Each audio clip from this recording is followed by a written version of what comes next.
Bangladesh labour পার্টির তার মাহফিলে উপস্থিত সম্মানিত সভাপতি, উপস্থিত অতিথিবৃন্দ এবং সম্মানিত সুধী, পবিত্র রমাদান মুবারকের রোজার বিধানের মূল উদ্দেশ্য হলো জবাবদিহিতা। তাকওয়ার মানে হলো জবাবদিহিতা হয়। এই জবাবদিহিতা ব্যক্তির জীবনে যেমন প্রয়োজন, জাতীয় জীবনে তার চেয়ে বেশি প্রয়োজন। আমরা এমন একটা সমাজ করতে চাই যেটা জবাবদিহিতামূলক সমাজ হয়, এবং সেই জবাবদিহিতাটা নিশ্চিত করতে পারলেই আমাদের কাঙ্ক্ষিত সমাজ আমরা করতে পারবো। আমাদের নিকট অতীতে আমরা আমাদের অসংখ্য আপনজনদেরকে হারিয়েছি। শহীদের রক্তে বাংলাদেশের মাটি বারবার সিঞ্চিত হয়েছে। এখন সেই শহীদের রক্তের বিনিময়ে অর্জিত নতুন বাংলাদেশে একটি জবাবদিহিতামূলক রাষ্ট্র ব্যবস্থা আমরা দেখতে চাই।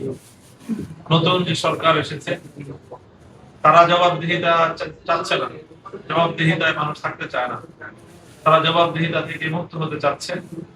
আমাদের বাকি যে দায়িত্ব হবে এই সরকারকে রাষ্ট্রের দায়িত্বশীল হিসেবে যে কোনো মূল্যে তাদেরকে জবাবদিহিতার আওতায় নিয়ে আসা, এবং সেটা আমরা করতে পারবো।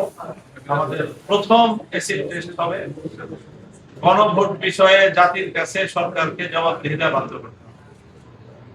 2/3 বেশি মানুষ যে মতামত দিয়েছে গণভোটে হায়ের পক্ষে, এবং নির্বাচনের আগেও বিএনপি নেতা জনাব তারেক রহমান সাহেব যেভাবেই হোক আর যে কারণেই হোক তিনি হা ভোটের পক্ষে ক্যাম্পেইন করতে বাধ্য হয়েছেন। তার অর্থ হলো তিনি গণভোটের প্রতি এবং হায়ের প্রতি তিনি কমিটমেন্ট ব্যক্ত করেছেন, অঙ্গীকার ব্যক্ত করেছেন। অঙ্গীকার করে ক্ষমতায় যাওয়ার পরে এখন আপনি পিছলে যাবেন, ছাই দিয়ে ধরতে হবে। এবং আমরা যদি ছাই দিয়ে ধরতে পারি, বিএনপি সরকারকে গণভোটের প্রতিটি অক্ষর বাস্তবায়ন করে বাংলাদেশের রাষ্ট্র পরিচালনা করতে হবে, আর না হলে তাকে প্রস্থান করতে হবে। সে যেদিকে তার পূর্বসূরি গিয়েছে সেদিকেও যেতে পারে, অন্য কোনো দিকেও যেতে পারে, বাংলাদেশের সরকার পরিচালনা করতে পারবে। আসুন আমরা সেই ব্যাপারে ঐক্যবদ্ধ হই, সংঘবদ্ধ হই। শহীদদের রক্তের প্রতি আমাদের যে দায়বদ্ধতা আছে, জুলাই বিপ্লবের আকাঙ্ক্ষা বাস্তবায়ন করতে হবে। আর না হয় 1.5 সহস্রাধিক শহীদ, 30 সহস্রাধিক যুদ্ধাহত জুলাই যোদ্ধাদের আমরা তাদের কাছে আমাদের দায় আমরা শোধ করতে পারবো না, ইতিহাসের দায় আমরা শোধ করতে পারবো না।